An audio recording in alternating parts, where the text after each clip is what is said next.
Hey guys, welcome back to Danger Planet.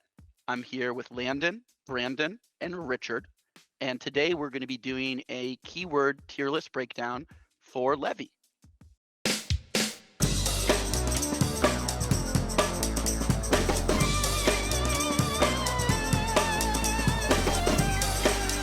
All right, guys, we're back at it. I've got Richard with me, I've got Mr. Pope DARPA with me, and I've got the always incorrigible Mr. Brandon Lane with me. Say hello, everybody. I'm not incorrigible. That's encouraging. That's encouraging. Aw. Pope, Got say him. hello. So Yes, Pope... hello. All right, now everybody knows we're all alive. So guys, today we're going to be continuing our series. We're going to be taking a look at Levy. And before we get into that, we're going to have a brief narrative breakdown for Mr. Dice. So we'll cut to that now. No one knows how long Leveticus has lived. Aging doesn't mean much to the man, as whenever he dies, his ties to his Hollow Waifs allow him to crawl back from the dead, though repeating this process many times has taken its toll on him. The proprietor of captivating salvage and logistics, Leveticus offers a variety of services to the people of Malifaux, both of the legal kind and the not-so-legal. This enterprise has allowed him to develop relationships with people all over the city and from all walks of life. When the Red Cage fell, it released strange riders from the pit, who eventually sought out Leveticus and tried to speak with him. They told him that he was their leader, and he soon began having visions of himself riding through a field leading the other riders in some sort of apocalyptic battle. He consulted with Zoraida to try to understand these visions, but all she could tell him was that he would be instrumental in the fate of Malifaux. When Governor General Marlowe banned mercenary work from Malifaux, it made some of Leveticus's less legal work much more difficult. Moving out to Freehold with the other mercenaries posed an opportunity for him to open up a new business and allow him to continue pursuing his controversial research. With Victor Ramos and Dr. McMorning gone, he's been able to plunder some of their safe houses, and it's allowed him to expand his research into longevity and immortality, topics that intrigue him due to the fact that his body is slowly degrading every time he returns from death. When the Burning Man arrived, it dissolved the webbing between life and death, and Leveticus saw an opportunity. Fate wanted him to embrace his role and save all of Malifaux. Leveticus would play his part, but only to further his own interests and no one else's. Amazing. Thanks so much, Dice. Doug, back to what you were saying? Levy is a little bit of an interesting master because his two different titles, well, his normal variant and his horsey variant, play very, very, very differently from one another. I would venture to say that they probably have two of the most differently distinctive playstyles of most of the masters available. Rich has beaten me many, many times with Levy. So he is going to be featured on this episode and giving folks some wisdom about this master. I would say, Rich, this is probably your primary master that you run at tournaments, I would say at this point, right? Yeah, this and Mawtucket, maybe? Yeah, this is my favorite tournament master because I can solo him in any tournament just because of the nature of how him and his title works. So it's very common for me to just show up for a tournament and be like, yeah, I don't care what the pools are. I'm playing Levy every round. Let's do it. And before we get into ranking at a granular level all of the different units, Rich, can you give us a little bit deeper context on that statement? Because I think it's really important to how Levy as a master operates. Can you break down for us why you feel comfortable bringing Levy as a solo call, and then in what slots you would use 1-4 versus 2, just at a very high level, and then we'll get kind of right into the meat and potatoes. I think that'd be a good segue. Yeah, sure. So Levy 1, or original Levy, Leveticus, let's not be rude here. You're not his friend. Leveticus 1 is very interesting because as a master, right, he has one job, and that job is murder. He is the most murdery model in this game. All of his attacks do irreducible damage, which is insane. He has the only irreducible gun in the game, which is insane. And he just has a ton of ways of giving himself focuses for free and just running around the board and teleporting back when you try and kill him.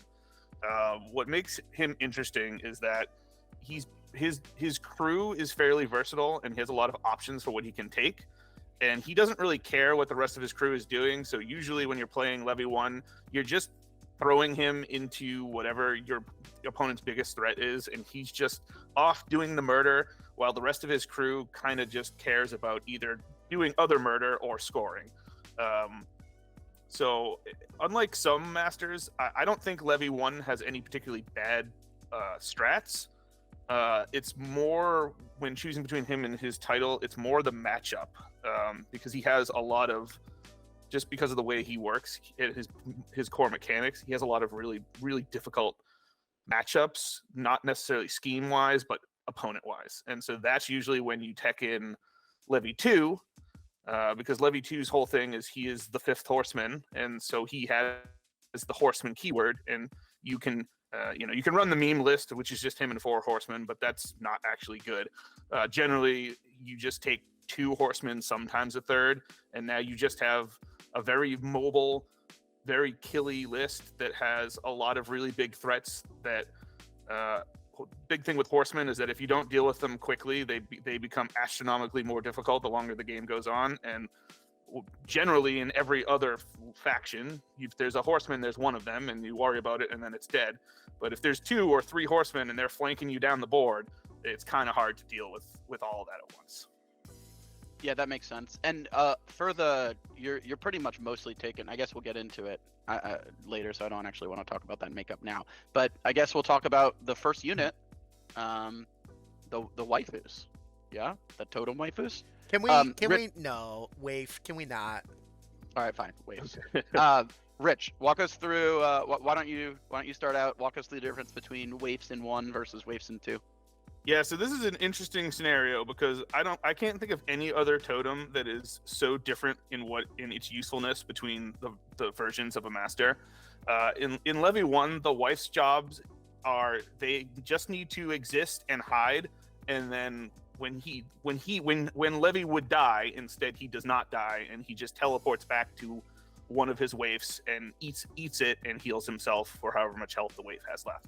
So generally, when you're playing Levy 1, you want to deploy your waifs somewhere where they will be useful, but generally where they're going to be out of the way, because they're very easy to kill if they get caught out. Out of the waif? Yeah, got them. And then, they don't do a whole lot. Their attacks are bad. They've got bad stats. They've got bad attacks. They exist solely for him to have, life number 2 and life number 3. Now, in his title, they do absolutely nothing but die. They literally don't do anything. He himself doesn't give a crap about them in his second form, because he doesn't have obviously the ability to regenerate, because that would be crazy. So honestly, realistically, the only thing they do in Levy 2 is they die. He can just murder them to draw cards, and when they die, he gets fate tokens. So that's good, but I can't think off the top of my head of a more useless totem than the waifs in Levy 2. They do literally nothing other than die. Savage. Yeah. Pope, any thoughts on the waifs here? Yeah, I can think of a couple good use cases that you're glossing over here.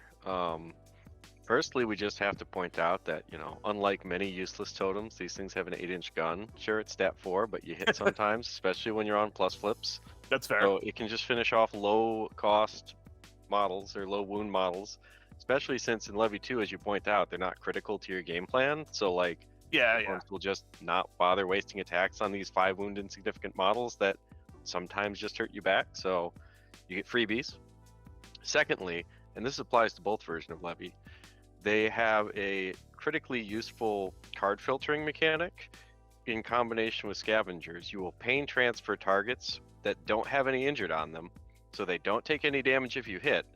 You flip the cards for both the attack and the defense, and then you just leave whichever one's higher on top, so your Scavenger goes next and uses tools to search for a better card. So those are the two big things they do. If we want to be cheeky, we can also point out that, in Levy 2, the Pale Rider can stack a bunch of injured on people with his ram trigger on the gun, so you can then nuke someone for 6 damage with a waif, which is sometimes hilarious for stuff like Martyr, since waifs are insignificant. That's true. But, oh my god, that's more so cute. funny. Have you done that, Pope? No, because I don't play Levy, but it's an important thing to point out, because I'm sure someone could get good value out of it. Yeah, so I mean- write in, comment down below if you've ever stacked a billion injured using a brutal emissary. The Pale Rider to throw some pain transfer with a Waif. We want to hear about it. Yeah, we want to hear about your 6 damage Red Joker. Actually, Red Joker Waif would be, is that 6, right? It That'd be- doesn't have a damage track. It doesn't have a It's damage track. based on the injured. Yeah, it's just based on injured. Oh, gross. That's wild. All right. So I guess, Mr. Brandon, any thoughts on the waifus? Yeah, no. They're cool. I think obviously there's a lot to be said, and maybe at some point we should do a video on how to keep models safe and like out of danger. I think that's a skill that is an acquired skill in Malifaux. But in so much that I have more to say about the model, no. All right, fair enough. It's a totem. You get them. You get 2 of them for free. Always take them. Why not? There's no reason not to take them. We don't live in a world where that's a thing anymore. Unless you're doing GG all and there's that one strat, You but used to get 3 of them.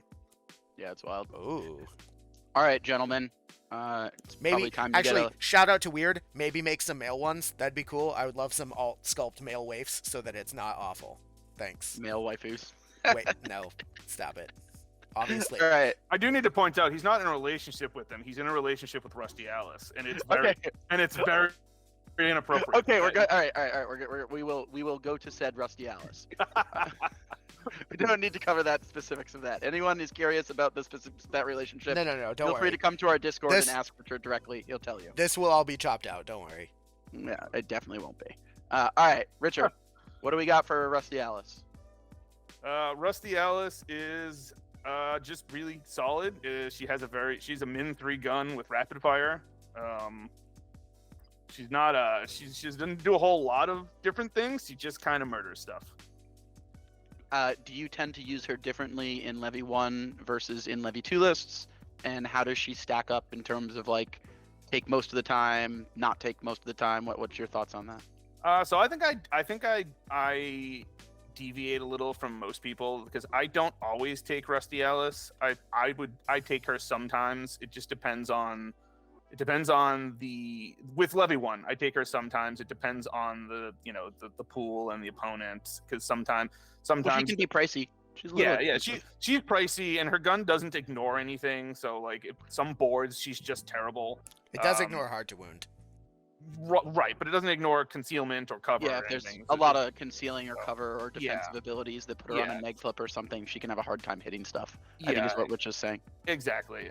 So in those scenarios, she's not always great, and she might not be worth the 9 points. She is also very slow, so she sometimes has a hard time getting into position. But she is a huge threat if she's in position. Your opponent doesn't respect her. She'll just delete models. If you have enough, if you have 1 or 2 high cards, which you should always have because scavengers exist, which we'll get to.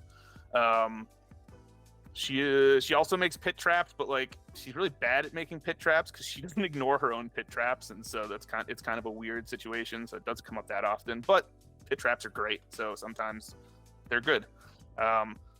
In Levy 2, I don't really ever take her in Levy 2. It's tough to justify a 9-point model when I already Not a rider. Yeah, when I already want to be taking at least 2, if not 3, 11-point models that are generally going to be doing more than her. So, I mean, there's some scenarios. I've definitely played her at least once in Levy 2 with some I've played like a ridiculous 11 activation Levy 2 list that had her in it. That was kind of wild, but I generally don't take her in Levy 2. The TLDR there's like, I think you made a good point. She's really expensive in a list that is often looking for ways to trim points because they need to fit riders in. Any other spicy points before we give it over to Mr. DARPA here? No, I think she's just a choice based on the board and the opponent, because in the situations where her gun is good, it's really good. But in the situations where it's not good, she's expensive. Okay, so you'd put her at like what, the top end of some matchups in 1 and probably a never higher in 2 from what I'm hearing. I wouldn't say it's a never higher, but she'd be like low some matchups in 2. Okay. Pope, what are your 2 cents, my friend? I flip both of those, which is funny because I agree with most of what you said as far as discourse is concerned, but As far as like usefulness, I find she's a lot more useful as a model when you can use Ride With Me on her to make up for the fact that she's a terrible move 4. Yeah. And you also get, when you have the riders, some ways of trying to abuse pit traps with Reap on the, the Dead Rider. You also then just have, like I said, good positioning tools, and yeah, you find the right board and she's good. Yeah. You don't have the right board and you just don't bother. But the reason why I almost would just put her in Never Hire for Leveticus 1 is that I don't know if she offers very much there that Mad Dog doesn't. And the other part that makes her slightly better in 2 in my mind is that you have pass tokens to better play a bit cagier with the long range, which is something where you get like less value out of using pass tokens to be cagey with Mad Dogs, as guns a shorter range. So I don't know, that's kind of where I see it. It's more useful in 2 in my mind than it is in 1, but I'd say some matchups is fair for 2, and I just don't see why I'd want it over Mad Dog in 1. Yeah, generally in 1, it's if I'm not taking her, it's because I'm taking Mad Dog, but occasionally I've taken them both. A porque no los dos scenario. Yeah. You know?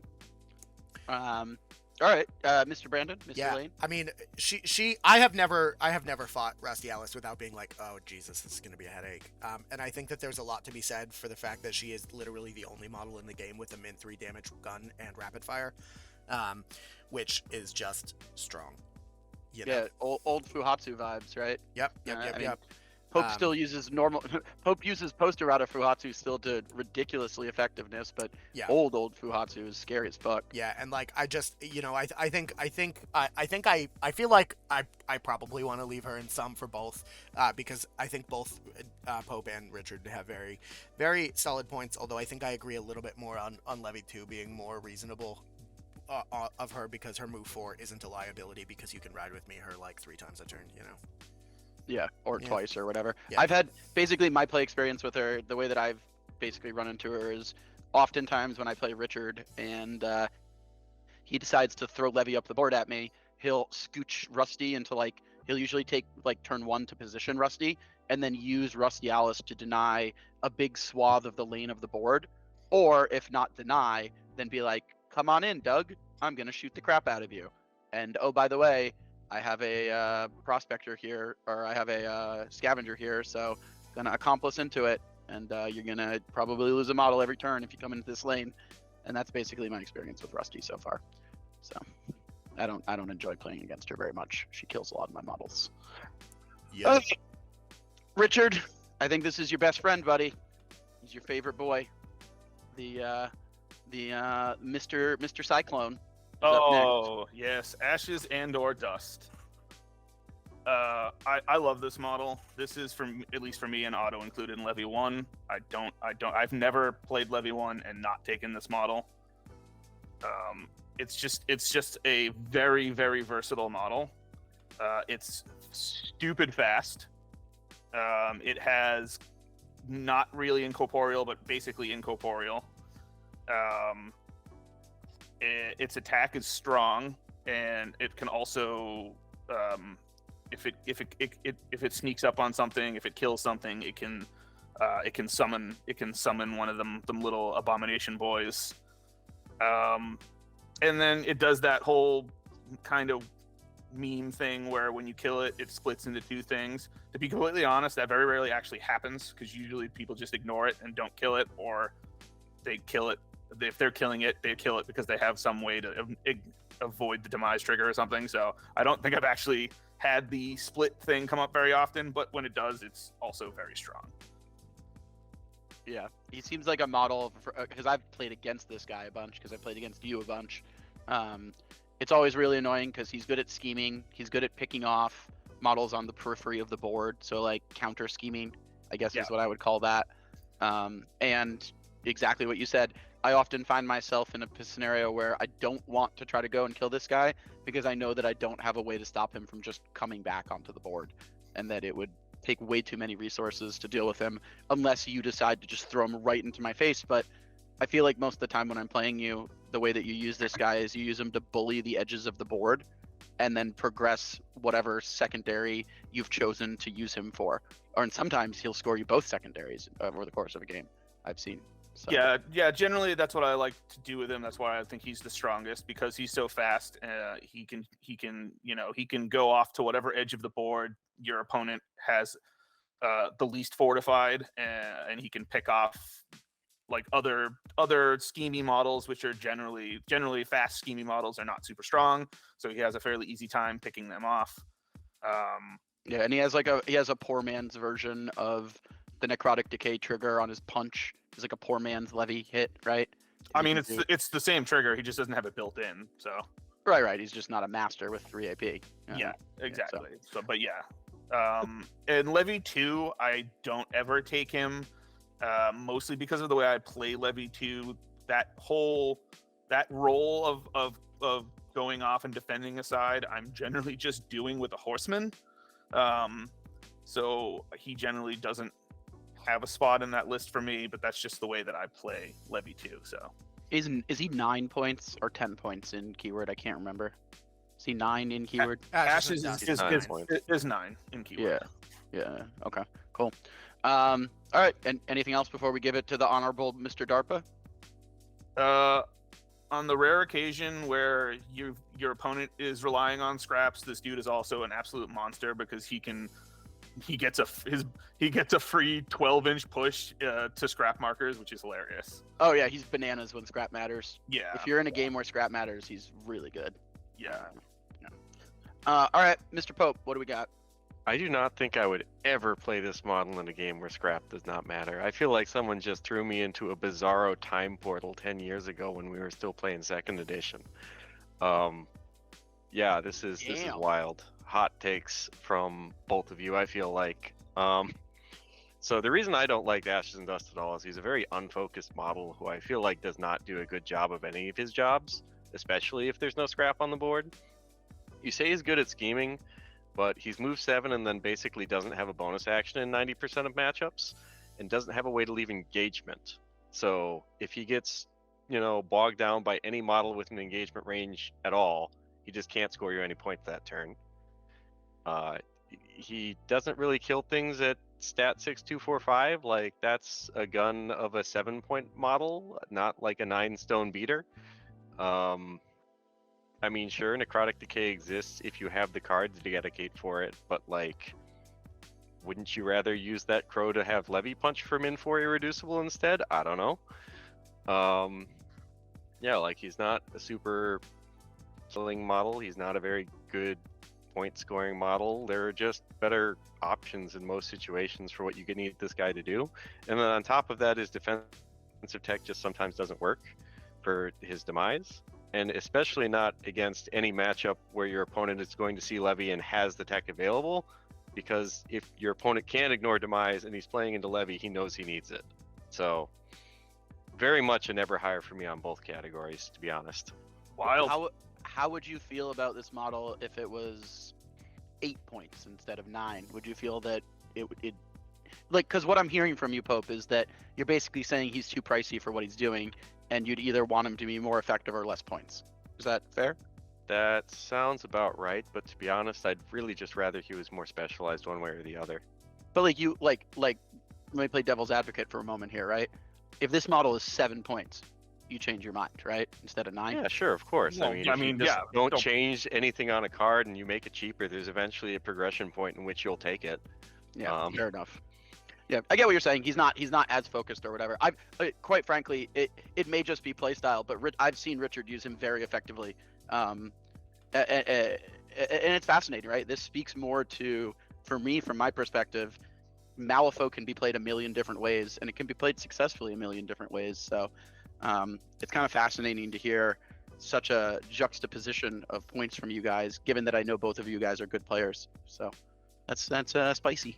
All right, Mr. Lane, I guess you're the last one up on this one. Oh boy, do I have the spiciest take. No, probably not. I mean, I've played against this guy a few times now, and each time I'm not particularly worried about him. He sometimes eats my schemers. I think that if my opponent has taken 9 points worth of this guy, I'm pretty happy about it. But also, I have never once played a crew into Levy that relies on scrap markers, and in that circumstance, I think I would be very worried. That would be real bad, because then he sort of gains access to all the things that, you know, would make him more. I think that probably sometimes some matchups is fair for at least Levy 1, because you know, in the case that you're playing against like Mayfang, you know. You know, but I think that Rich also is very right, and that I think there's no world that you ever hire this model in Levy 2, because you just have horsemen who do literally everything he does better. In every way. I will say maybe you want to take him and kill him yourself so you can get the Dust Storm anywhere, like super far up the board on turn 1, and then you can have them kill your Dust Storm. Be sad when your Dust Storm's dead. Be sad when your Dust Storm's all right. dead immediately. We were so close. I don't know. I've never physically seen an Ashen Core model. I have heard they exist. That's what I got. Yeah, I think sometimes probably is reasonable for 1, and I'm gonna put him in never hire for Levy 2, because why would you hire this model when you could pay 2 more points and have your 4th or 3rd horseman, you know? All right, so I think we're on to probably the most sus babysitter of all time, which is, well, actually, Lord Chompy Bits is probably the most sus babysitter of all time. No. But this is having a Stitch together as your babysitter is probably no. Chompy has a degree in teddy. child psychology. Okay. Is this a teddy or is this like a little baby teddy? Like a trigger called Teddy Help. No, it's a teddy. It's like actually a teddy. It's a teddy, and it's fairly large because she's a full-sized adult. Oh, she's not actually a child. This is another situation of this is a very inappropriate relationship. But anyway, I Look, hate adults this model. can sit on teddies and pout. Yeah, of course they can. I absolutely hate this model. I was gonna say that I'd never take this model ever in either versions. This thing. So I own this model, but specifically because one time when Sam Barrows got really drunk after a con, he started talking about how this model synergizes with Jackdaw 2 out of Outcasts specifically, and I was drunk enough to be like, yeah, man, I'll buy it. I'll buy it at the vendor hall. I will say that is correct. There is like a really dumb but also really strong interaction between this and Jackdaw. But Jackdaw 2 specifically. But anyway, what is that interaction, Rich? Because she can reduce irreducible damage, or she can take irreducible damage for other people. So you can, if she's like near Jackdaw, he basically can't die. He can take the also damage. What she's for in Levy is that you get to make Levy die less when he kills himself. But the problem is she's 8 points and she does literally nothing else on her card. She's got a bad melee. She's got a bad gun. Granted, the gun ignores hard to kill and hard to wound. Melee is the same stat and damage track as Ashes and Dust, and you called that a good melee. Because that has good triggers, and he is a move 7 that ignores terrain, whereas this is a speed 5 model that has, technically a trigger, but it's not good. Her gun, ignoring hard to kill and hard to wound is good, but it's a stat 5 gun that doesn't ignore, I guess cover doesn't matter because it's willpower, but it doesn't ignore concealment. And it has a TN, that sucks. It also has a TN. I don't know why they gave it a TN. It means 10, but still. One has a TN?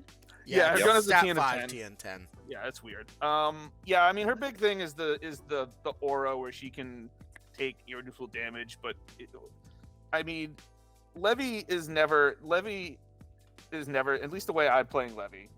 Levy is never dying from one. Like, it's one irreducible damage is not going to make the difference. And I guess that a Withering Away is a very good trigger, but you've got it on your Abominations as well. And the Steadfast Protector thing seems interesting, but I've never actually had a situation where that mattered. So I don't like this model. I never play this model. I am prepared for hot takes. All right. Boy, Pope? do I have them. So this model is narrow, but it's definitely a sometimes higher. You've completely ignored the fact that it has an enemy models within 3 cannot heal aura, which again, No, I said that. are helpful for some demise abilities that you can then ignore that otherwise the faction doesn't really have a ton of answers to. So she makes it into the tech piece for a reasonable amount of models for just random matchups. So I'd say she at least makes it there, at least in Levy 2 for me for that, since you have ways to directly kidnap people into the aura. For Levy 1, I can see where maybe you'd say it's hard to get people in there, enough that you wouldn't want to try it. But she also just cycles a card every turn, usually, unless you don't flip 6. But that's the part itself can be neat, and I think you're just undervaluing Soul Tether a bit. But that being said, am I going to tell people to take this in every list or even in like 30% of the games? No, certainly not. This is like a 5 to 10% model if you were ever going to have one. But I think it's a solid tech piece. So that's where I put it. The spicy sideboard matchup probably would be in my mind where her value resides. All right, Professor Lane. Yeah, no. I do like etheric healing. That's kind of cool. End of discussion. Yeah, I mean, withering away I think would be rad if also abominations, like Rich said, didn't have it, right? Or sorry, not etheric, withering away, right? Or do they withering Are you away? hiring Yeah. abominations? No, but No, you summon them in one, right? So like, You summon them in both. oh, does You gotta two kill two something makes them first, and then that something has to be near the thing that you want to kill, two? Yeah, and then your abomination has to be alive long enough to use the aura. I don't know. Yeah, I mean, if the aura was, if it was more than a 3-inch aura, and she did, I might be undervaluing Soul Tether, but I will admit that. But the Withering Away aura is so small, and she also doesn't really have any defensive tech. So if you're throwing her into the area where She's you need defense things 6 to armor be, 1. How much defensive tech do you want? With a defensive trigger to push people away. all right, well, I can't win this argument, so I'm not playing her. You play her.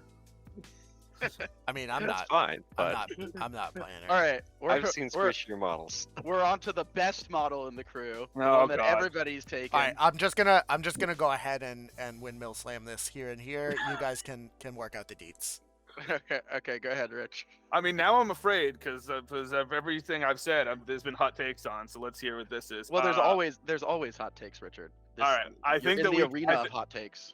I think that we can all agree that in Levy 1, this is a literally useless model. So I would never take it in Levy 1. Literally, the only thing you get out of it in Levy 1 is a 3-inch heal 1 burst when he activates, and the 5-inch aura that lets you get pauses when you spell soul stones, which is a good ability. Like the Empower is a good ability. But it's not worth 4-point model that does literally nothing else. I will sometimes take this in Levy 2 because the ability to generate additional fate tokens is not something that should be taken lightly. So I will occasionally take this in Levy 2. Especially because Levy 2 also generally is lower model count, so a 4-point model just to kind of buff you out a little. I would take this guy over like an Abomination, just to get the. He's significant, right? This model's significant. He's significant, yeah. He's significant. It's just to get the. You can kick a can with him, I guess. The potential of maybe generating some additional fate tokens, and the auras are decent. But other than that, relatively underwhelming. I would. Yeah, I mean, I guess how much do you really expect out of a 4-cost enforcer? But given that he doesn't do a whole lot. He just kind of exists. All of his abilities are just kind of okay. Except Empower is his best ability, I would say. But other than that, he just kind of exists. And occasionally he will get you, an extra fate token or something. Yep, that makes sense. Pope, what do you think? Man, Rich, that's the hottest hot take I've ever heard. You don't think he's good in Levy 1? I love paying 4 stones to get 2 stones back. No, I mean, I'm actually surprised that you take it ever in Leveticus too. This is a never hire for me, fam. For 1 point more, you get a Necropunk. Like, holy shit, Necropunks are so good. We'll talk about them later. Yeah. But like, this guy is not a Necropunk at a discount. Like, it is just a, like, why is he willpower 3? Holy. Yeah, I don't understand why he's willpower 3. Like, if we ever get around to the Lynch episode, you'll hear how much I hate him there, and Oh, I yeah, don't he's also like him trash. very much here at all either. Because even the whole making brilliant or fate tokens thing, like, you need to flip a 7 against an enemy on your stat 5 duel while your rider is within 3 of the target already. Yeah, it's Like, wild. there's just so much conditional nonsense on that. Like, Desperation's actually kind of cool, though. I will point out that that's neat. Yeah, that's a good ability. Yeah, I've probably taken him a total of 2 or 3 times. It's usually in addition to already taking 2 Necropunks. So. But Awesome. aside from Desperation being kind of neat, I just don't ever think you would ever take this guy because, like, you have cheap activations. They're better than this. Yeah, I think we all kind of agree he's doo-doo. Oh, sorry, Professor Lane, go ahead. Ooh. Yeah, I would never hire this model in either keyword. The thing that gets me about Empower, which it seems good, but like, why not also make it Soulstones or Fate tokens, and then there's like actually like some amount of point maybe. Still no, probably, but I don't know. It just seems like the thing. They need to buff this. The ability already existed and didn't do. Oh, I Fate see. tokens, Yeah, just make a new one then. I don't know. But no, it seems he's not. There's no way. A hard pass. All right. Well, next one up is a mechanical mustache ride. Notably, these next 4 riders, guys, are going to be specifically really just for the Levy 2 list. Levy 1 can't actually hire these riders, so we're just going to be focusing on Levy 2 for these next 4 riders. They do make up, the vast majority of the spiciness you're bringing to the table when you decide to take Levy 2. So just bear with us as we go through these. Rich, you want to start out with the mech rider? Certainly, yeah. So like you said, can't take it in Levy 1, so it's a never hire. Easy choice. Levy 2 mech rider is for me a sometimes hire. This is like a specific take for specific strats. Usually like when its Revel in Creation is good, like when you want to drop, scheme markers 6 inches away or something. But I don't. It's not the first rider I'm looking to. Usually this is like, okay, I'm going to squeeze this 3rd rider in, or I'm going to take this as a 2nd rider because it's really good in this pool. I think you're right. I think this one shows up specifically when you know that its abilities are going to enable you to score a lot of points with relative ease, right? Yeah. Like this is the one rider where it's not really necessarily as much about killing things. It's a lot more about scoring points with stuff.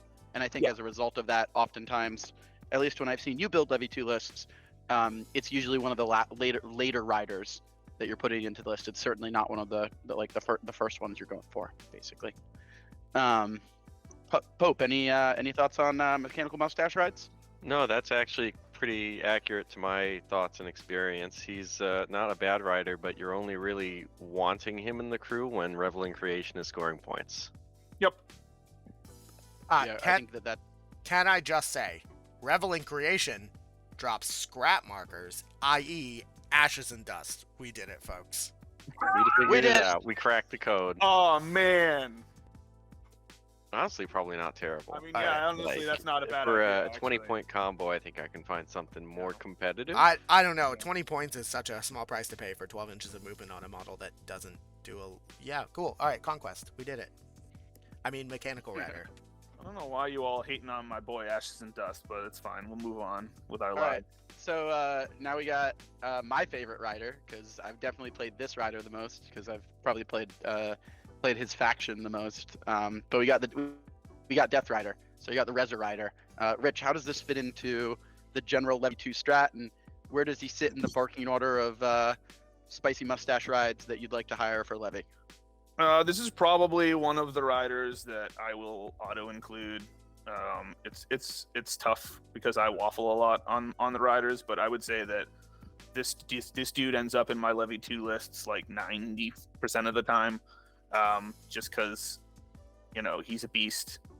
He's got a min-3 2-inch attack, and he hands out Injured, which synergizes with the Waifs, and also you can just let all your dudes take attacks, or he can attack. Yeah, no, I'm sorry. He can just attack things, and sometimes he'll summon mindless zombies, which is why I bought them, but I haven't used them yet. When I've used this guy to really, really good effect, it's been really abusing his Reap trigger to capture models. So I use this guy, probably the most I've played this guy has been in Seamus Red Chapel lists, both Seamus 1 and Seamus 2. But I've so many times, I've been able to get a ton of Reap triggers on him, fully pull out of position a really key model in an opponent's backline, and then just nuke it. And it's usually after an opponent has gone with a particular key piece. Then I throw the rider in, reap the rider and that model backwards like 10, 11 inches, something crazy, and then just nuke that model. And so that's usually how I've used it. Admittedly, I've never played as Levy 2. I've just played this model a lot. So I really like this model. Hope, what do you got? It's good. It puts out Injured. Injured's still good, even after they nerfed it to not also do the damage. Yeah, it turns out it's lets good, right? you do some degenerate pit trap stuff. Less now that it's a push than when it was a place, but still good. It's really hard to disparage. I'd say this is probably the rider I would take in pretty much every Levy 2 list. Yeah. The displacement from Reap. Yeah, so good. I completely agree. Reap is wild. Like Doug said, like you can if you charge into a model ending exactly 2 inches away from them, and then attack them from the charge with a Reap trigger, which you can build in with your tokens as they come in, because all the riders are allowed to spend their soul stones for their suit. And stack on each other. You push the rider 2 inches, put him in base contact. That doesn't matter. Then you do it again, push the rider 2 inches, and then put him in base contact on the other side, and you've displaced a model from your opponent's crew by like a minimum of 8 inches, probably more. No, 8 inches plus a 50. Well, 6. Yeah. Plus you can stack those crows. Yeah. You can stack the crows. It's wild stuff. I've done it for 15 inches one time. Yeah, it was wild. Yeah, so like, I mean, realistically, like an insane amount. Even if you're hitting a single crow on every trigger, you get it. This might be one of the most user-friendly kidnap experiences in the game, because as you're going later in the round, you're not going to have to worry about your horseman dying as much. So many reasons. That's great. Huge fan. He's a one-man kidnap crew that's pretty reliable on a pretty good body for the rest of it. Dead rider for days. All right, we're going to Purple Town, Richard. Put on your purple hat. Let's go. Hooded Rider. So I don't play this one super often, usually because he kind of competes for the same slot as Death, and Death just has a better attack and a better bonus ability. Granted, if you get the Moonlight Charge off, that triggers ridiculous, but like, no, the rest of it isn't amazing. So I'm not going to say I'd never play him, but I've yet to play him, except in the meme 4-horse list. But Yeah. So your basic takeaway here is generally you'd rather be playing Pale or Death, and you don't have the points for this guy. And when you do have the points, you're trying to use them to hire models that'll help you score your strats and your schemes, basically, instead of another beat stick. Is that what you're saying? Yeah. Generally, if I'm playing Levy 2, my Levy 2 list starts with Death and. I always forget because I have the puppets. It's what? War is Pale, right? Yeah. Generally, my Levy list is always War and Death, and then maybe I take Mechanical, or maybe I take Hooded, or maybe I take neither, and I just play the two. That's usually how I'm building Levy 2. My honestly, I haven't played against you with you using Hooded, which makes sense based on what you're saying. Most of my experience playing with and against Hooded is either Brandon uses it against me in a Neverborn crew, or I'm running it in like a Necoma crew or something like that, or some other Neverborn crew I'm playing. I agree with what you're saying, Rich. I think I'm more excited about Pale Rider and Dead Rider than this guy, but he's not bad. What do you got, Pope? Yeah, this is the 5th horseman in the 4 horseman list. Yeah. He is not my favorite. I mean, you can do some cool things with Reap in this guy, bring them all together to blast off them, dragging people through hazardous terrain into the 4-mass trigger, which I think is, hot take, sometimes much better than the Moonlit Charge. Yeah, definitely. But not my preference, not where I'm spending my 11 stones first. Yeah, well, as much as I love the Hooded Rider, like Moonlit I would probably be I would probably put him never higher, to be honest. Yeah, I think he's a never higher unless you're playing the meme all horseman list. Yeah, and that's not what I'm going to recommend. I'm so sad. I'm putting him at the top of never higher, and you can't stop me.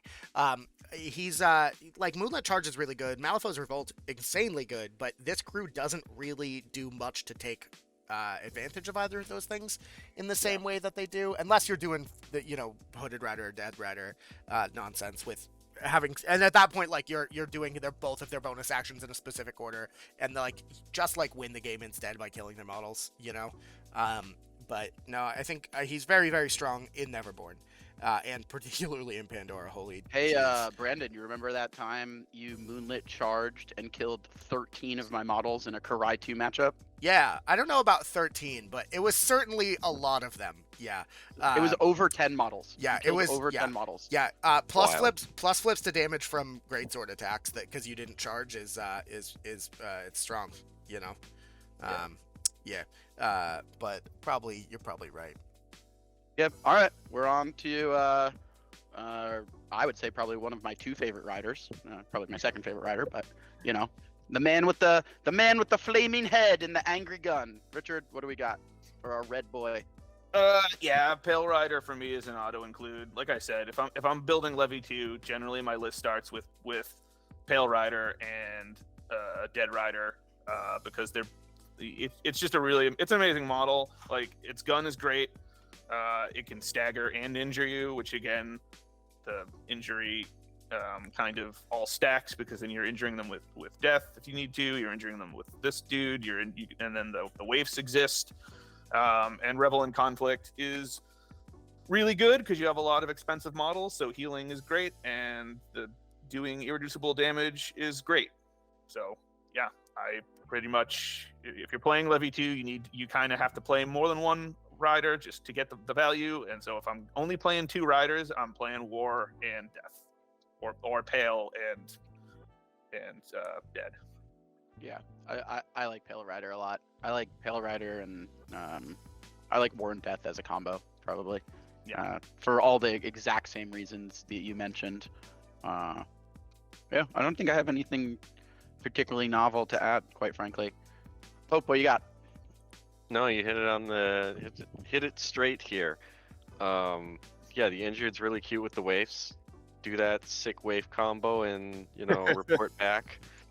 And healing is just actually really good from his bonus. Like it's really cool to just point out that the 4 rams, the irreducible. It's like that's really good, but sometimes you just really like having the healing. Yeah. Because like healing for 2 in an AOE is no joke, but otherwise, yeah, he's good.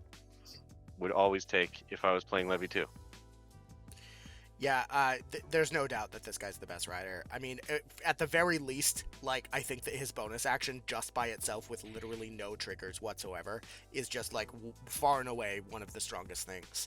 And, like, being able to stagger things from 12 inches away also is really, really gross.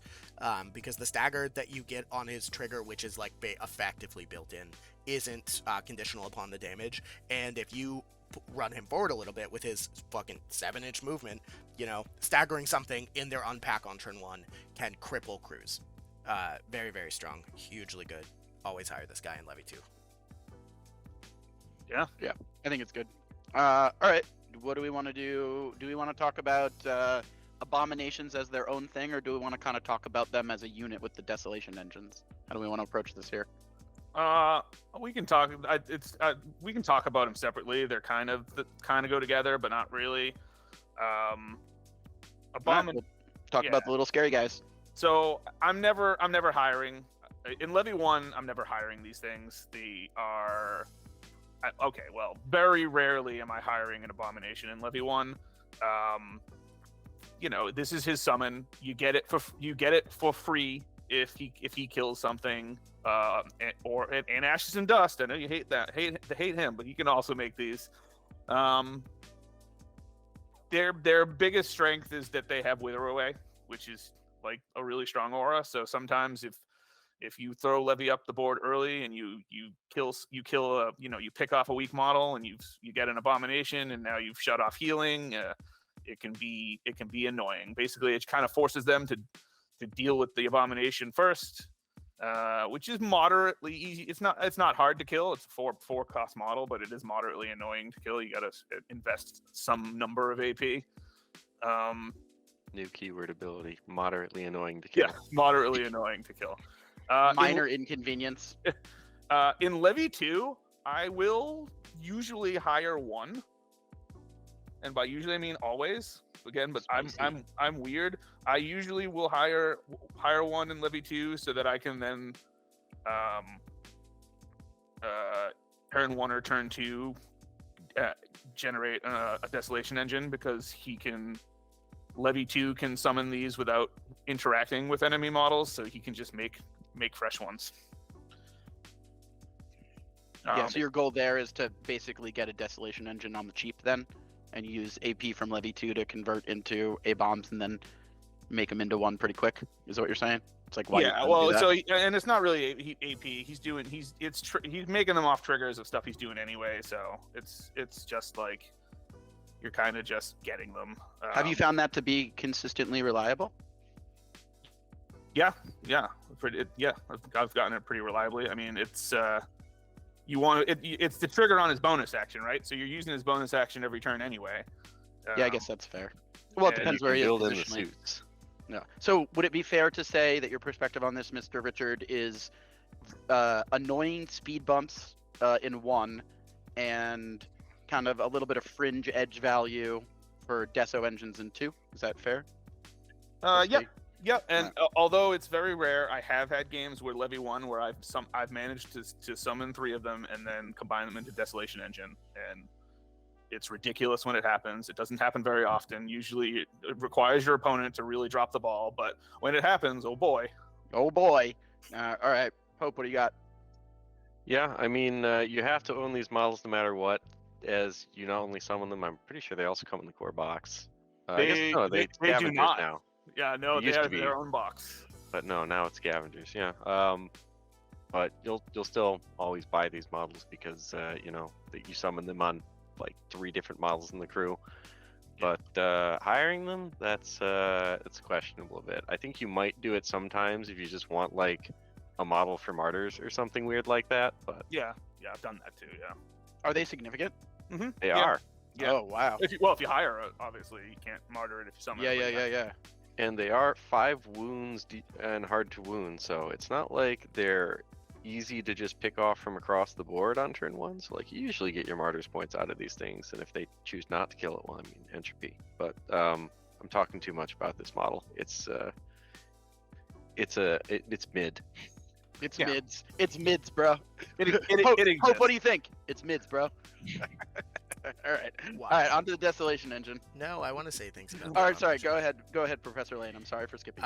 Might I just add that 4 Abominations for the public demonstration cup? That's totally a thing. You could do it. 16 points. Sure. Did you just refer to it as the public demonstration cup? Yeah, the public demonstration cup. The yearly achievement or trophy that's given out. Currently, it's being held by 6 Steam Arachnid Swarms, and or six Steam Arachnids, and we'll see where it goes next year. You can hire 8 of them, right? Well, you can hire 8 of them, but you can only choose 4 of them because you're not allowed to choose more than 18 costs worth of models. That's my favorite. That's my favorite Like, spicy Pope take, literally of all time. Is when he was talking about that. Steam Arachnids? Yeah, the Steam Arachnid public demonstration. I'm not done with that. That's real, okay? If I have not to play real at Arcanist all. to play it, Oh, then, Dude, no, it is real. be it. Chris did it and scored both points with it. Chris, for those of you who don't know, is one of the designers who works on Malifaux. He plays in tournaments occasionally, and he was at CaptainCon this year and literally did just that and got the points. And it was, and he went like 3-2, I think, or like 4 like 301 or something, or 311, and so like he was doing it at a pretty high table and did it to very good effect. Just saying. That's awesome. What's Chris's Discord name? myself. Miscellaneous or I think I'm gonna make a Danger Planet design that says, "Is that 6 steam arachnids in your pocket, or are you just happy to see me?" Wild. Let's do it. T-shirts in the merch shop coming soon. That's what we're doing. It's gonna be on our Redbubble. All right, Richard, take us through Desolation Engines, please. Okay, so I'm never paying 10 points for a 3 defense model. Absolutely shocking. Absolutely never gonna hire this thing in Levy 1. If I somehow manage to get enough Abominations to then combine into one, sure, great. Never gonna hire it in Levy 2 because for 1 point more, I can have a rider. But I have fairly consistently gotten this on the board in Levy 2 just because he can generate Abominations passively much easier than Levy 1. So I have played the model quite a few times, but I'm never gonna pay 10 stones for it. Yeah, that makes a lot of sense. I mean, it's more of a thing that you build into off of your summon units than a thing that you'd seek to actively spend ducats on. I feel like is what you're saying, basically. Is that fair, Rich? Yeah, I'm trying to think of what point cost this would have to actually be for me to consider hiring it, and I think it would have to be so low that it would then probably be busted. So it's probably just not possible. The honorable Judge DARPA. All right, hear me out here. This is the real list that real people have played Cracks his in knuckles, Duel stands up. Masters. Cracks his knuckles, stands up, stretches out his arms. You take Von Shield hired into Levy. You give these guys rocket boots. You make them fast, and then you yeet them up the board, and they just hit something 4 times for min 4, and usually whatever that thing is dead. Now, this only really works when you also have the ability to give them rocket boots, and I think it's been outclassed since, but at the start of the game, that was a real thing you did. Never hire these guys. I was gonna say, couldn't you just put the rocket boots on Levy and do the same thing? No, because Levy is not a minion. Oh, yeah, I guess you're right. Nor is he Frycore. Nor does he have Flurry or the ability to benefit from fast. That's not good. We all know that's bad, right? No, I want to hire 2 of them in every game. No, that's bad. Don't hire this model. Do buy him though. You might make him sometimes. Anything Well, spicier, it comes with the Abomination, so you have to buy it. Richard, it's Professor Lane's time to speak. So the box set is it the weird way that they used to package it, where it's 1 Desolation Engine and 1 each of the 4 different sculpts of Abomination? Yes, so you have to buy 2 if you want. You have to buy 2 boxes if you want max for both. Oh man, because it's a minion 2 and they're minion 8s. Yeah. Oh yeah, I should have known. If you hop in the app and they do that when if you hop in the app and the image is just it reversed. That's how that. Yeah. Neat. Yeah. Fun. Okay. Don't buy this guy. Do buy him, but don't hire him. Okay. Cool. All right, Richard. Yes. We're on to one of the all stars here. Okay. Well, I will be very shocked if this hot takes on this one. Windmill slam auto include. This model's amazing. It has tools for the job, which, in case you haven't heard, is pretty good.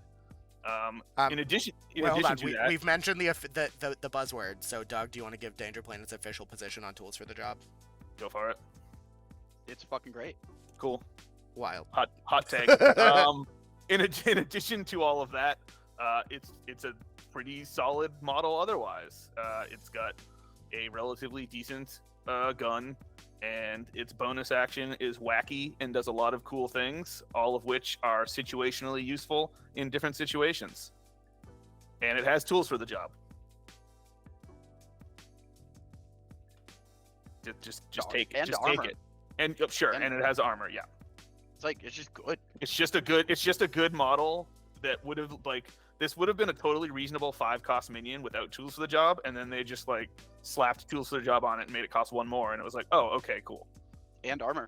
I mean, great. This guy's freaking great.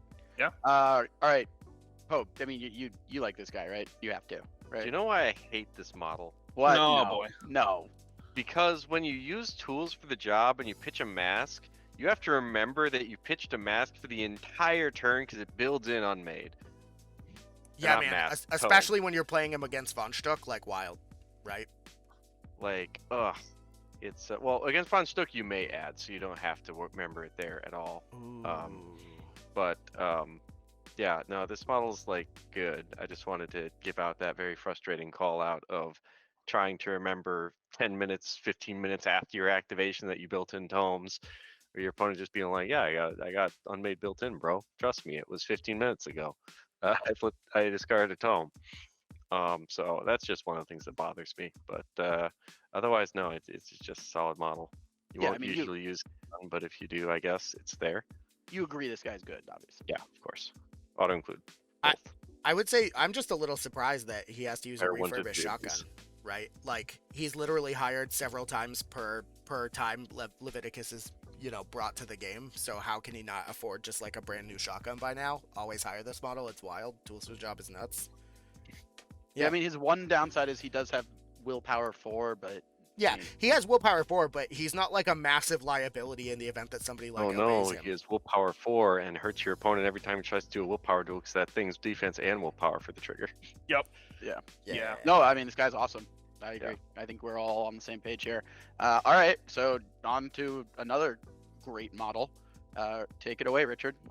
Necropunks, yeah, I love this model. Ironically, I just recently started playing this model because I didn't own them because I forgot that it was an Amalgam model. But yeah, I love this guy. They're just a really good, cheap minion. They got a leap. It's not built in anymore because that was dumb apparently, but they still got a leap. They're kind of annoying to kill for a 5-point model. And they're just really great all around cheap models. Good filler, good schemers. They're good. I like them. Good filler, good schemers, good models. They're good. Take them. I agree with you, obviously. I think they're good. A thing that I didn't realize before looking at the card as we're talking about it is I think it's pretty cool that they represent some amount of potential residual value off of the studied opponent triggers. I mean, it's only once per activation, and it's by no means guaranteed to happen, but getting a free card draw proc out of a jumpy little schemer that's running around and is only a 5-point model in addition to other card advantage engines, I think is solid. My call out here is obviously there's 4 defense and 4 willpower, but he's also only size 1, so he's easier to hide. Kind of like you can hide the Necma kids behind stuff a lot easier, or sorry, the Nexus kids behind stuff easier. You can kind of like probably hide this guy a little easier. But in general, I'm a big fan. What do you got, Pope? Yeah, Necropunks, while they're not what they were, like they're probably some of your better like cheapo activations as far as what's in the keyword. And when you have the masks from like pulling it up from tools or just drawing off of a couple other things, like great, you only need a 4 masks, but it's a little unfortunate that you need to have the suit. But honestly, what else in the crew really uses masks? I don't think anything really. Yeah, Yeah, so so you get you can to just save keep your low mask mask. for this guy, and just his stats are so stacked. Like even if you never leap with this guy, like he's still armor 1, hard to wound with an entropy bubble. You just kind of stick it next to something, and he's just annoying. He's there. God, I hate these things. Great So glad they're nerfed. Great Higher. martyr too. Great martyr too. Oh yeah. Because you can run them right up into stuff. And I'm always a huge fan of martyrs that present damned if you do, damned if you don't scenarios to your opponent, where it's like, I'm going to run them up here and like either like go after some models that I want to pick off with this model or score points, and you can try to kill him, and if you do, he'll proc hidden for me, and if you don't, I'll progress my plan in other ways. And I feel like this guy is a great example of one of those types of models. I really generally tend to like those types of models a lot. So all right, Professor Brandon, Yeah. Mr. Lane. I really love these models. I've just started playing them with my Von Stuck crew since I've switched to Rezzers for the rest of the year, and thanks. No, they're so good. One of them took a full round from the Clampets yesterday, and was just like, I think he had like 2 health left or 1 health left or something. But dude, they're nice, they're schemy, they're tanky, they can leap if they need to. If you have like and you only need a 4. And I painted mine like Mr. Meeseeks from Rick and Morty because I'm doing a Rick and Morty themed Von Stuck crew, and oh boy, do they look awesome. Your Morty model is really, he looks a lot like Morty. Yeah, dude, it's such a good crew. There will be photos in the Discord at some point about that, but I'm still work in progress. But no, I really like Necropunks, and I'm having a hugely good time in Von Stuck, and I can't imagine that they're any worse in They are Levy. actually a little worse because you draw fewer cards. Yeah, I suppose. Yeah, but... they are better in Von Stuck, but they are still very good. They're still definitely really good in Levy. Yeah. All right, well, we're kind of through the core keyword stuff. Where are we putting them? Sorry, are we always auto sometimes?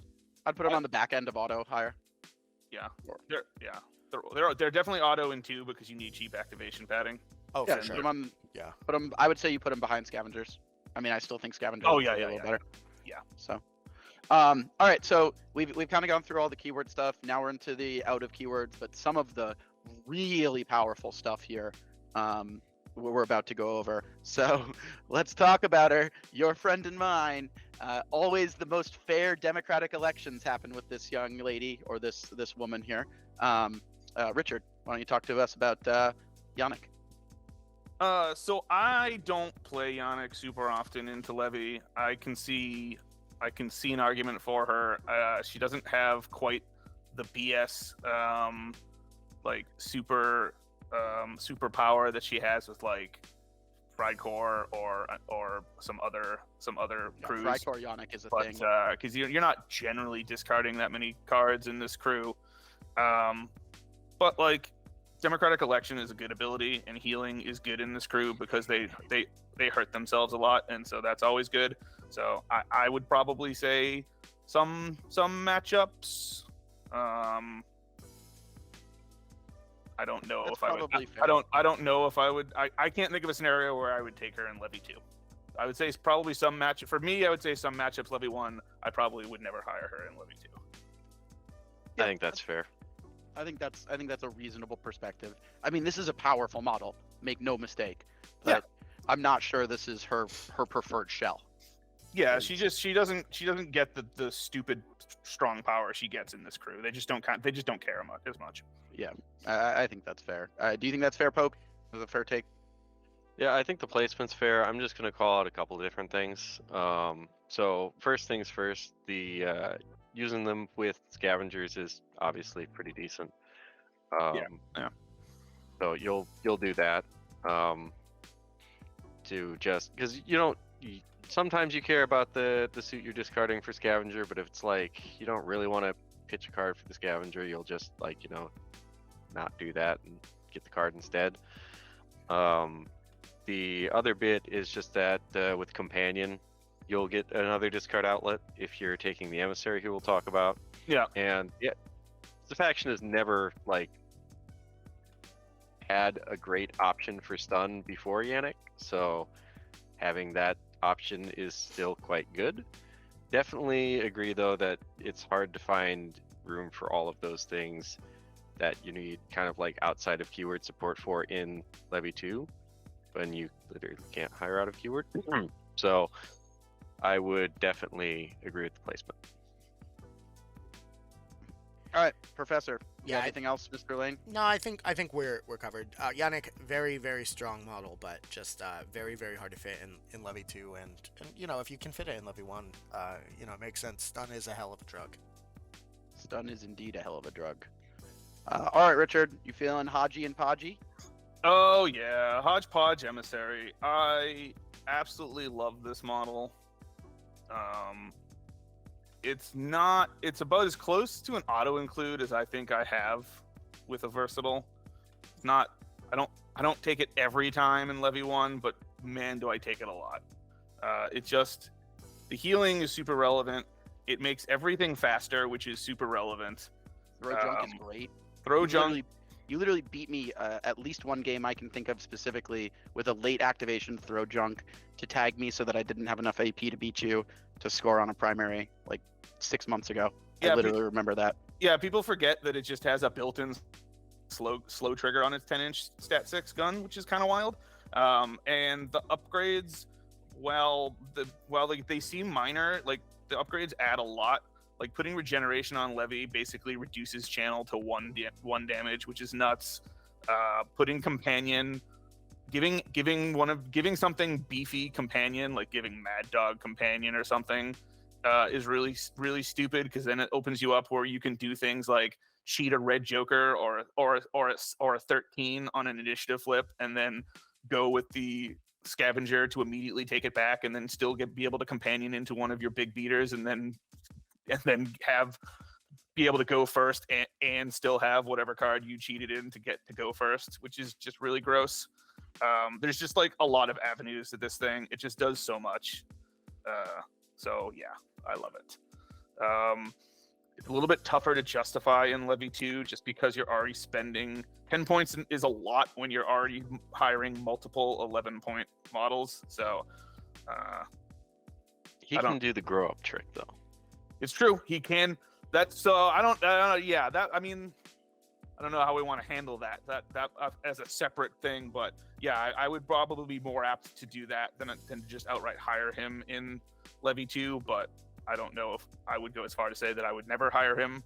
It's tough. It's just such an amazing model. So yeah, I think that's fair. We have a late stage WWE styled entry to the arena coming in fresh from his preparation for Japan. Is Haku. Oh, the crowd goes wild. Oh, it's Haku. Oh my god. Haku, what do you think about Hodgepodge Emissary, Haku? Really works really well with Yannic, and as I'm a big fan of Student of Conflict. Yep. Oh, we'll get to the who student. it hasn't quite gotten to yet. Well, we will get to it. Those setups are really good, and also specifically in Levy 2, being able to hand out companion to go rider can be really devastating when they have their ults up. Yeah, so that's fair. it's I don't know, it's almost necessary in Rider 2 or Levy 2, just because you need the healing and the upgrades really pay off when they're on, bigger, tankier models. Pope, what do you got on Hodgepodge? Well, he kind of just came in, hit me with a steel chair, and stole all I had to say about it. But for what I mentioned in Yannic, yeah, it's another discard outlet. It does definitely do healing and pop-out scheme markers to, once again, enable Yannic and Mad Dog. Like, I would almost put this in I just would put it in auto-include for both, honestly.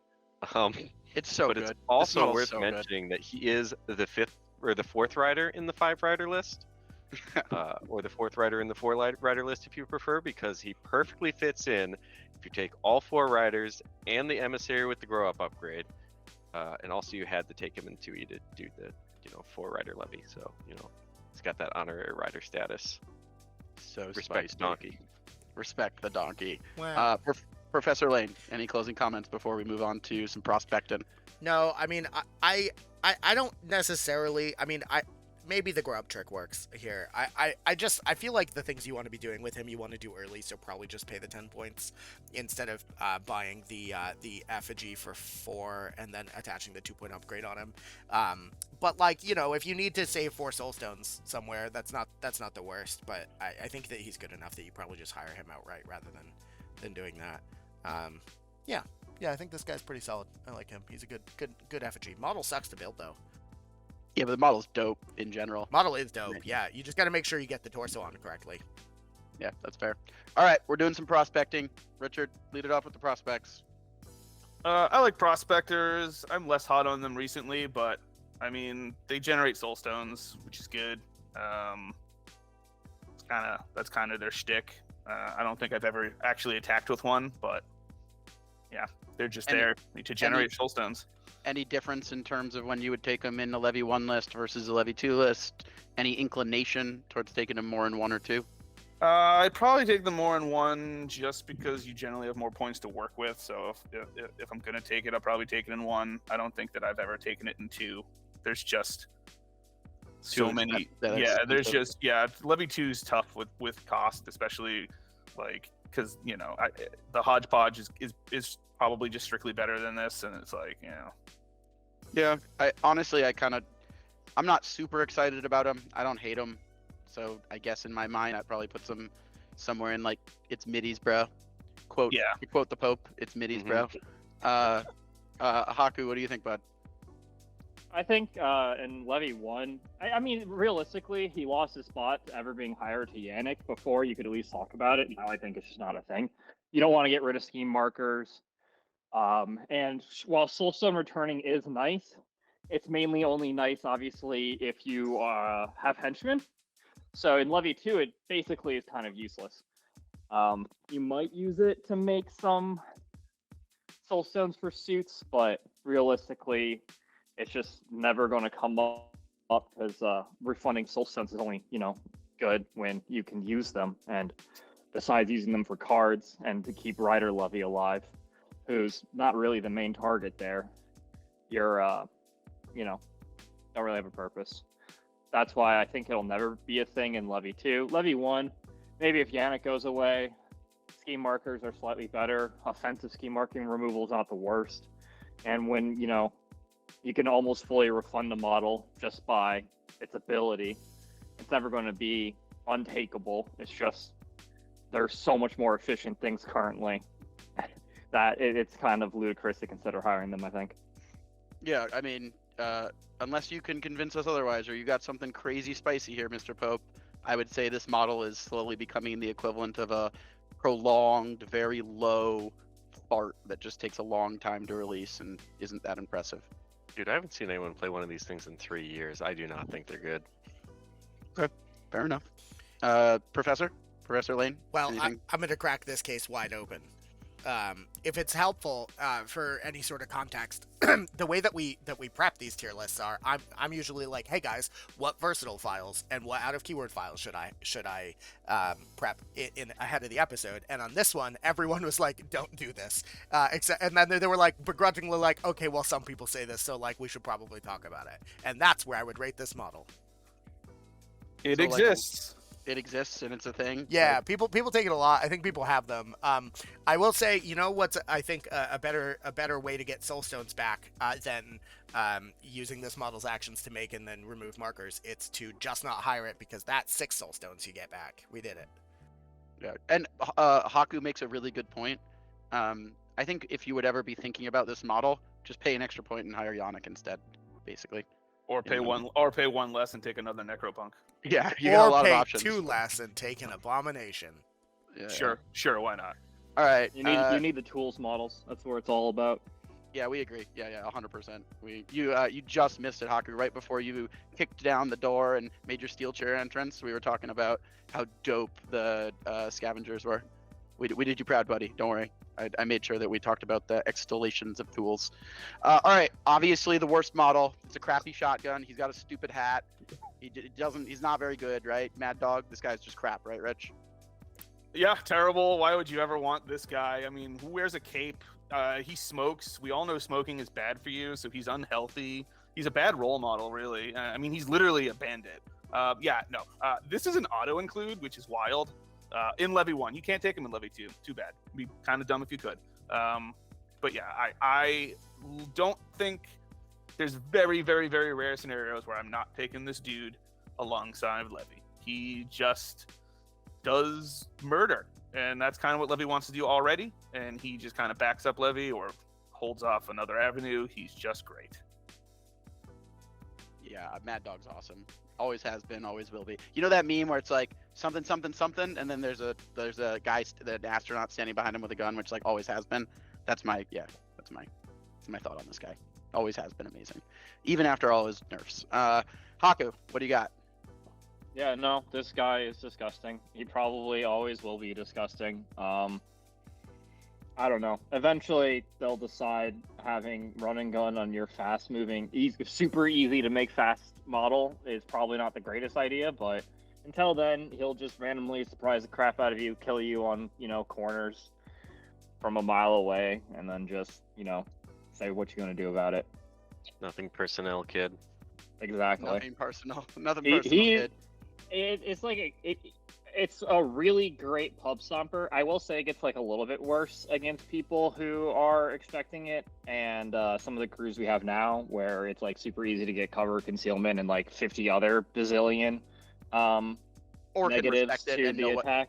And don't play into it, Well, I'm just saying you still suffer from the fact that he doesn't ignore anything, and there are I think it's like handing out blanket cover, blanket concealing is just like a thing that's reoccurring a lot now. And don't get me wrong, you have blow it to hell, so it's pretty easy to deny at least cover, but it's not the hardest to put them at negs, and then you're really relying on this model having had focus or pumping a bunch of soul sums into them.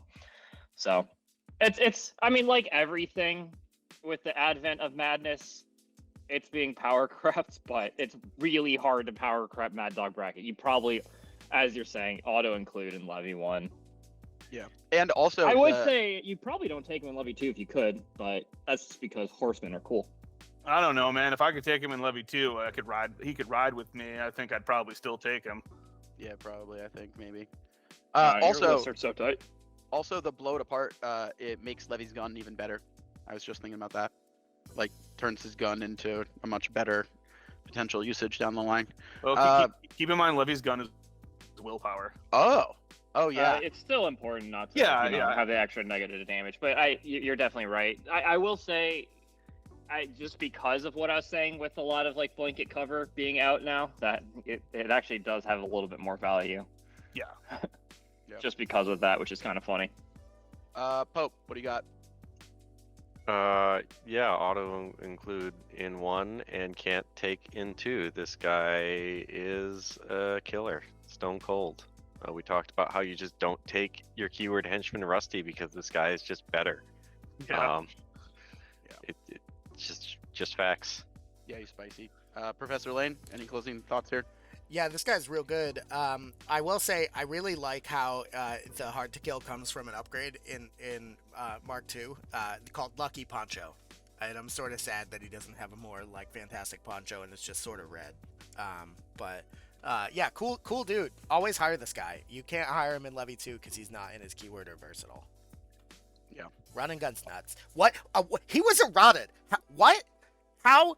What was he before this? Cheaper. Yeah, he was cheaper. Oh, literally, they just increased his cost?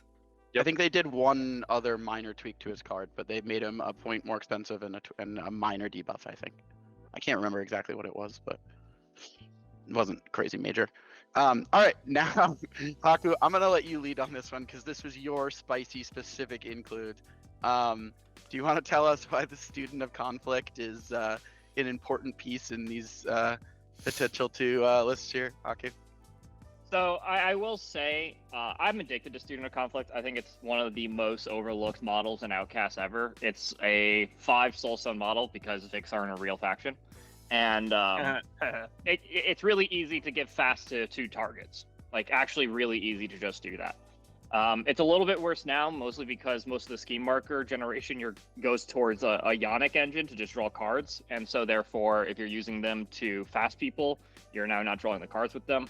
So that's a potential and why it's not as great now. I suspect we will see Yannic nerfs eventually.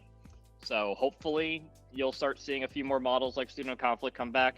The only problem within Levy is, as we kind of talked about, Mad Dog Brackets, it's like secondary main killing model besides Levy himself. But when you do decide to go off and start hiring some of the other good models, having them be fast is just actually really good. Hell, having Yannic be fast is actually pretty decent. But fast is good. 5 soul stones for fast is actually ridiculously, cheap, I believe. And it's a model that is just, really efficient and sometimes does really surprising things that move 6 with I got your back. You run in with Levy, you just pop them back out a bit more. And you're sacrificing a model you paid 5 soul stones to potentially save a model that costs a lot more than that. Along with battle tempo, it's not hard to get around the map. So I think it's a slept-on model that I've used to great success when I played Outcasts. And while Levy isn't the greatest shell for it, at least currently with how you just do everything with Yannic now, I definitely think it's going to come back, especially if we get any other big beater models in Outcast, basically ever. So, yeah. I actually think that's very reasonable. I mean, it's definitely a tad spicy. I mean, yeah, I'd put it at the bottom of some matchups, mostly because I do still think it's saveable. If you like playing keyword lists, I mean, obviously it's not a keyword, but if you do like playing healers list, having it run with Deso is great. You know,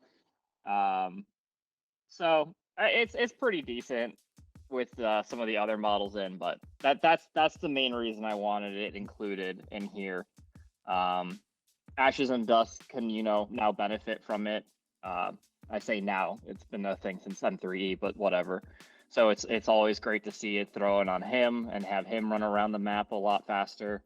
So there's a lot of really sneaky things you can do with it that people aren't really expecting, mostly because right now it's just go in with Levy, go in with Mad Dog, and use supporting models. But to just draw you billion cards. But eventually Yannic will get nerfed, and then student conflict value will go up. This was a contentious point from earlier. Do you actually like Ashes and Dust in keyword? Basically, at the moment, no, because it costs too many. So it costs too much of your hireable budget that it should just be more card draw with Yannic. Like it's so hard. Like the core list right now is Mad Dog, Levy, and then just draw a crap ton of cards to fuel those two things, just murdering things. I think is the best way to play Levy. So the problem with Ashes and Dust is he's another great way to murder things, even potentially scheme a little bit. But overall, you probably just want to tool some more jobs with Scavs to get more focus out on Levy and Mad Dog and have higher value cards to murder things with, unfortunately. It's interesting because Haku's answer was kind of half of both of what we were talking about. I'm pretty sure he just said he doesn't like the model. No, he said he likes the model and it does the things that Rich and I said that it does well, but he's saying that you don't have the points for that nonsense. He's not saying it's a bad model. Yeah. I mean, maybe you are. I think not having crows built in kind of really makes him a depressing model, but whatever. Well, I honestly don't know why they errated him. I don't know why. I never knew why they errated him. He didn't need it.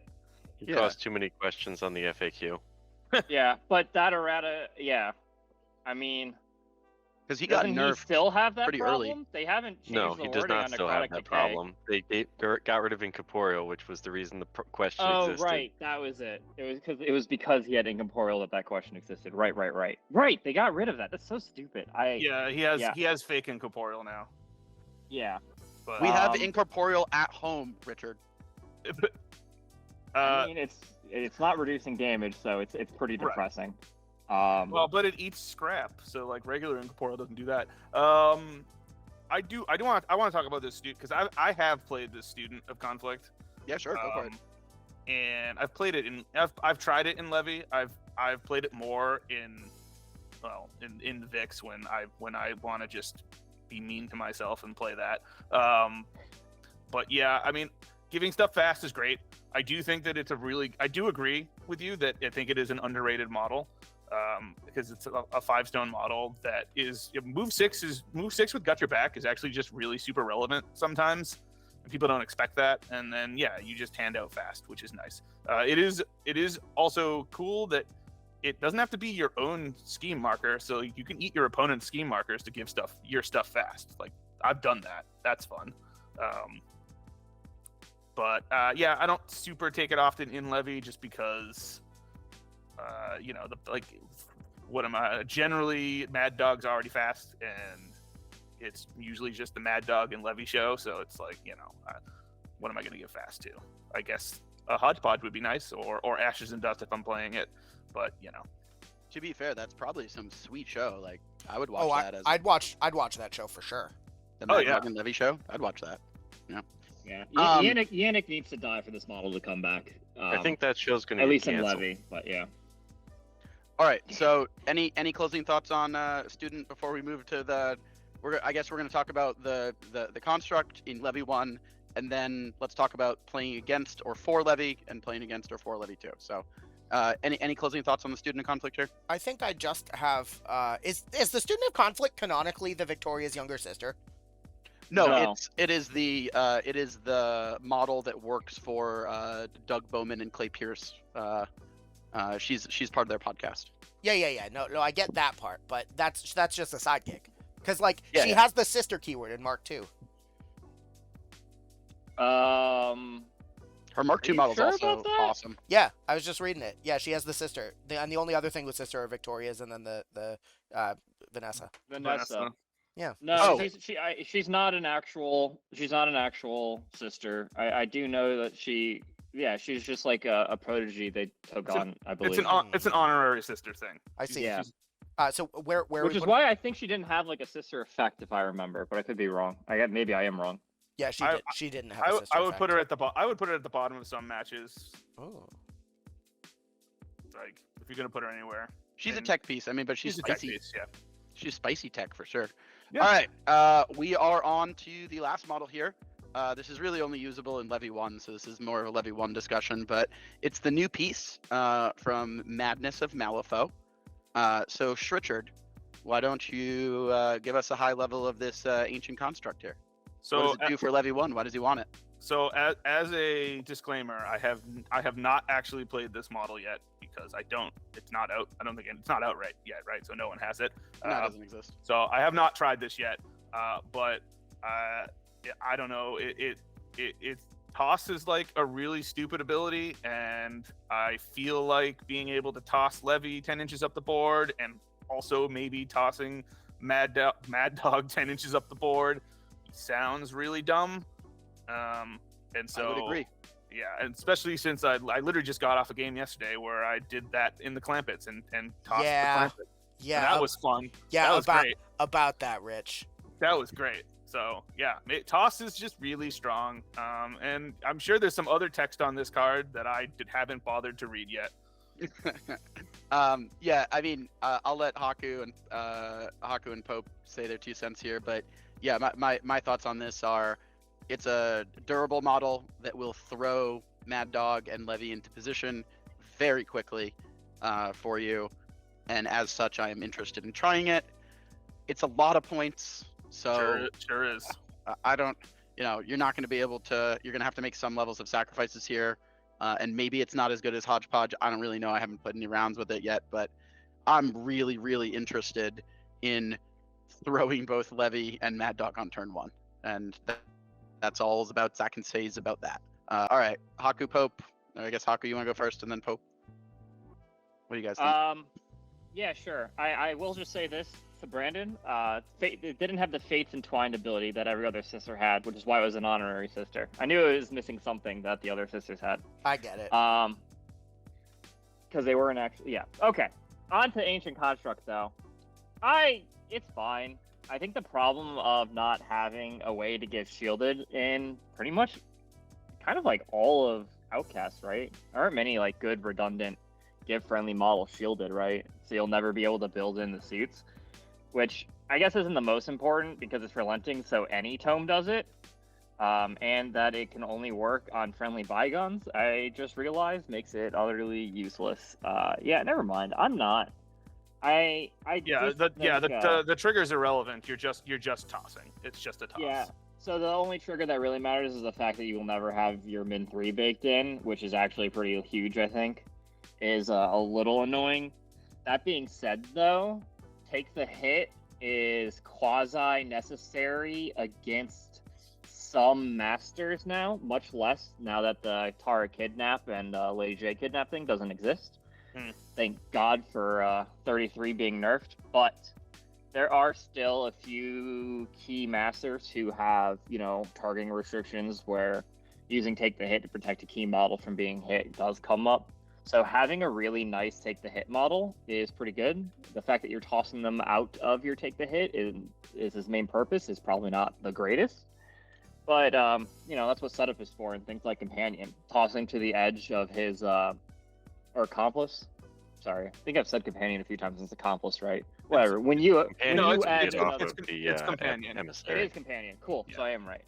So, with Companion, toss is also decently nice. I mean, you can't go the full distance. You're only going to go the 6 inches to stay within, but you can walk in front of them and then toss them a bit more. Really allows you to do some decently degenerate things. And I think that will have potential play, but again, it's 9 soul stones. You're taking card draw away by not having Scavs and Yannic and other great benefits. So is that extra movement really relevant on your models? Maybe on corner.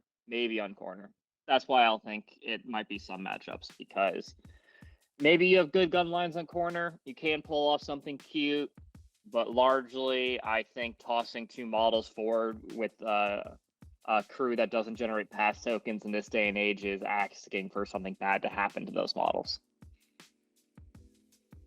That'd be my final thing. It's not unreasonable. Mr. DARPA, the I'm Pope. toss sexual, but I don't think this one does it for me. I don't know if your crew needs it. Pope, you're supposed to love everything that has toss written on it by contract. I know. Yeah, You who signed a are you and contract what have before you you done came- with Pope? Yeah, you signed a contract before you came onto the Danger Planet team, and it said, I will extol the virtues of every toss model. So I don't know who you are, but you're clearly not Pope DARPA. So, all right. That's the end of my joke. It Wild. wasn't that funny. I don't know, man. Toss is real good, and being able to shoot, Levy up the board and Mad Dog Brackett seems good. That's what Rich said. Also, I mean, you can get the +1 damage sometimes. Although if you take the Ancient Construct, you can't. You have to pick one or the other, and you don't have any abilities to flip it because obviously you don't have Tiri. So yeah, but you can't benefit from the tome on toss anyway, so it doesn't matter. So you basically take the star, which is old technology or whatever the one it is. Like, I don't know, Shove Aside's not bad either. But no, I mean, I think if you're gonna hire this dude, you're gonna do it for the toss lulls and or probably take the no hit. other reason. And take the hit. Take the hit also is like legitimately very strong. I forgot this dude had that. Holy crap! And he has a better version of take the hit, right? I like. No, he does. Look at his fast action. Yeah, you trigger his fast action. If he uses bonus action, he can pull the model to him rather than putting himself. Oh, sure. I thought we were comparing this to like the better version that not like the story model. No, it's not like the story of Rajan or whatever. Sure, he can upgrade his with the bonus. I think it's very relevant that he has to go to do it though. And so that is. I don't know about calling it. You have to. I guess it is kind of better. I think the scenario I see is that you toss Levy up and then like this dude chills back and can take the hit, like if someone tries to come in and murder a Waif or something, which is hilarious, or something in your back line. But I don't know. I haven't played it. It's just something that seems worth testing out because it on some boards against some matchups, if you just toss Levy up and then they're generally not going to be able to kill Levy in one activation, and then you just go with Levy next, and you're just going to murder their most important model, and there's nothing they can do about it. Yeah, that makes sense. Yeah, I mean, it is worth noting it's the only model. Models is really common right now. What's that? Gimping models with like stun, staggered, and all that is really common right now. So I think throwing Levy forward is just like a huge risk against some of the better crews at the moment.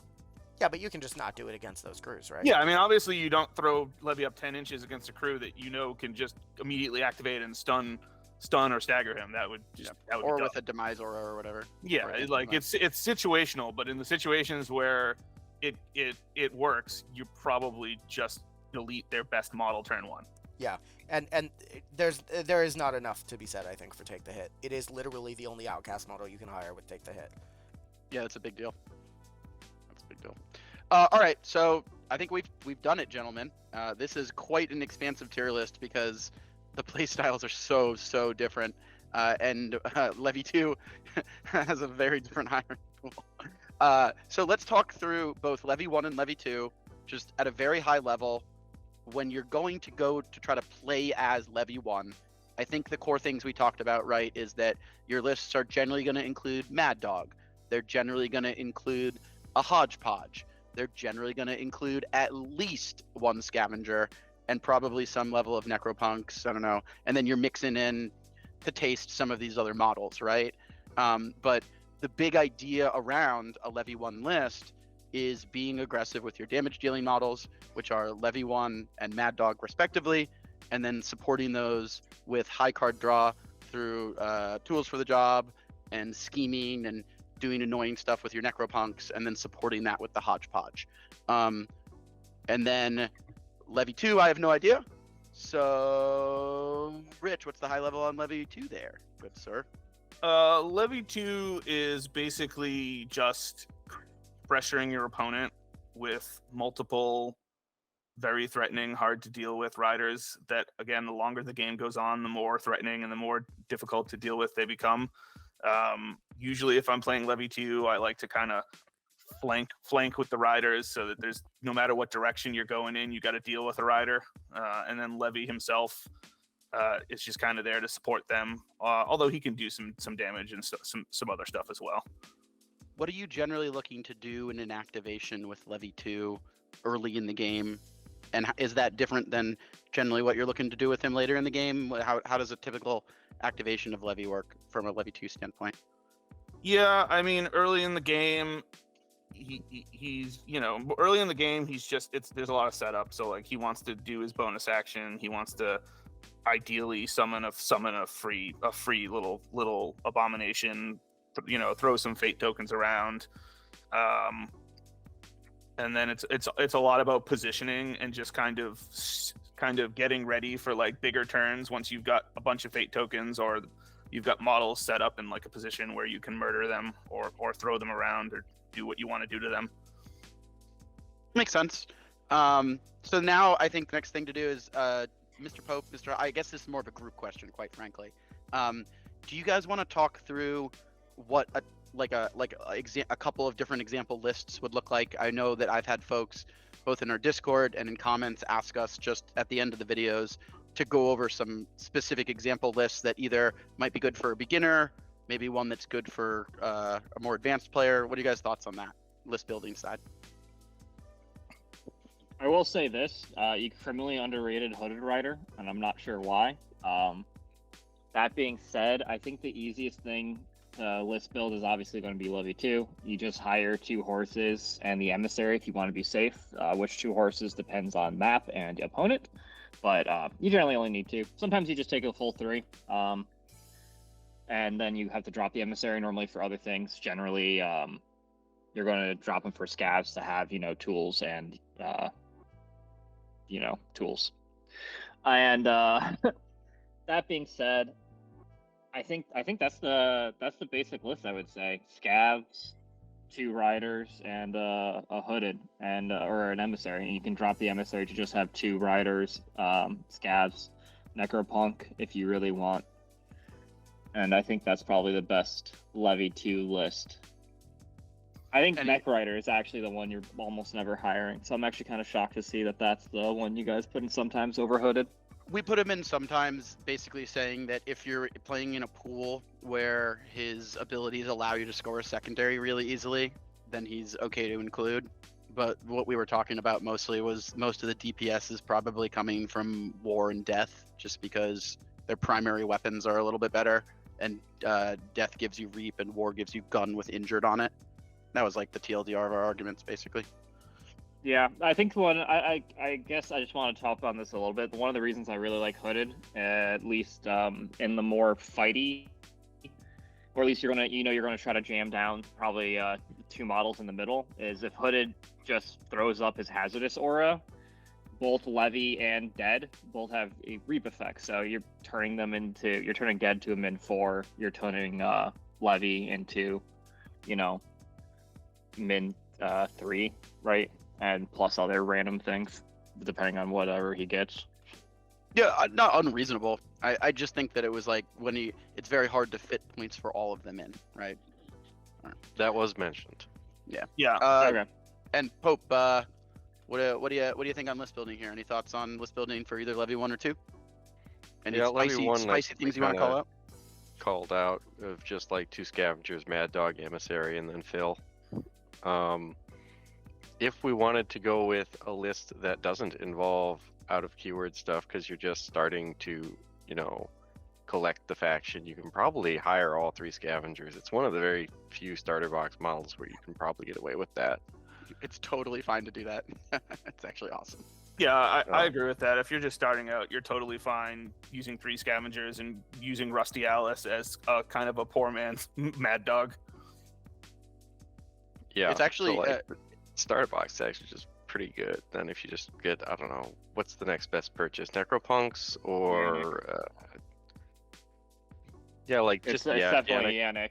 Yeah, just Levy and then the Yannic starter box, because then you also get the regular dude that comes with her that can fill pretty well. Yeah, the problem is you need to get the problem is you need to get the Abomination box just to have them.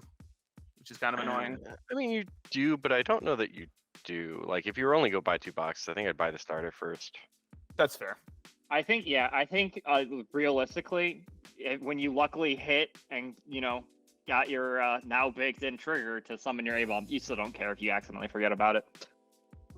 Yeah, usually it doesn't matter unless Also, we didn't talk about it, but the brawler can build in hold down to shoot things for irreducible with Levy, which is a thing that people have done. Oh yeah. Yeah, I guess we should have put that. I guess we should have put that Catachan brawler in here.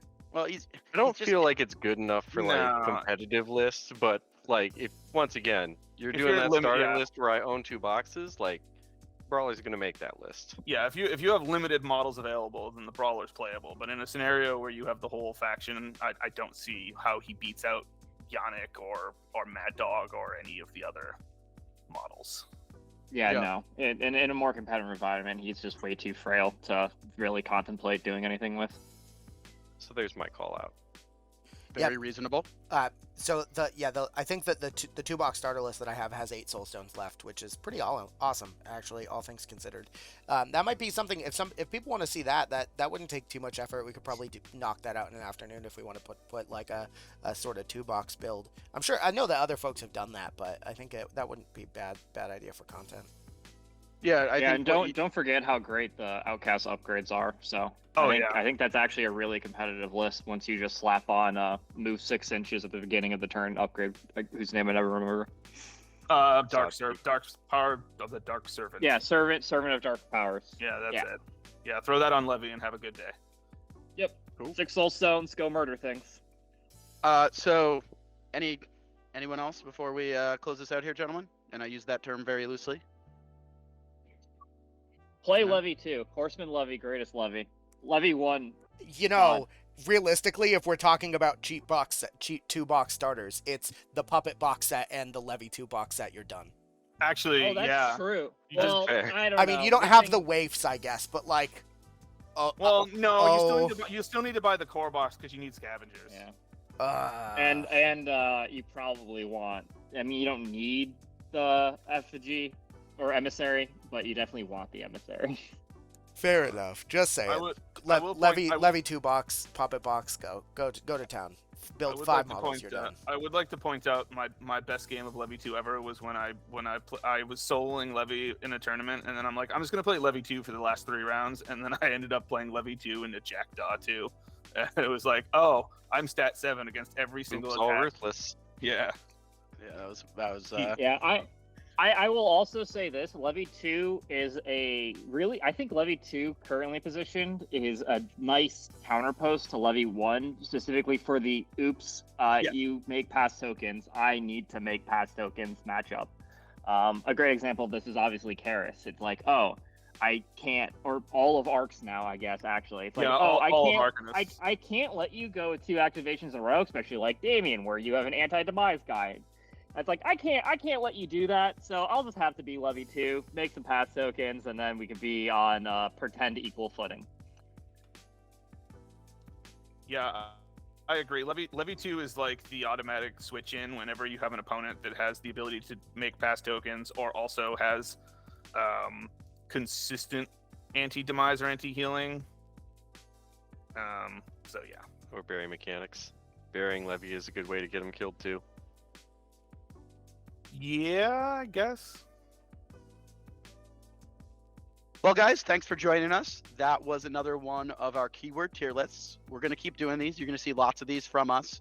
We're going to start to incorporate on the back end of these episodes some suggestions for folks that are just getting started with these crews or might want to go out and buy their first crew. So you saw we talked a little bit about some of the primary boxes you guys should be buying, or maybe the first 2 boxes that would be a purchase, and some starter lists.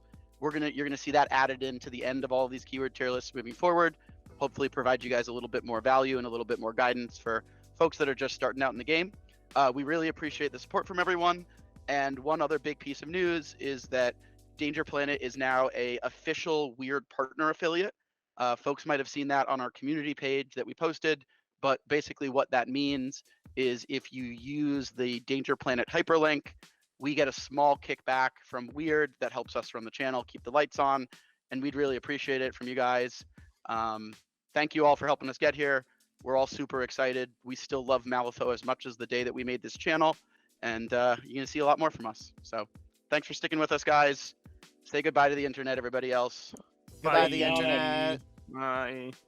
Cool. Please.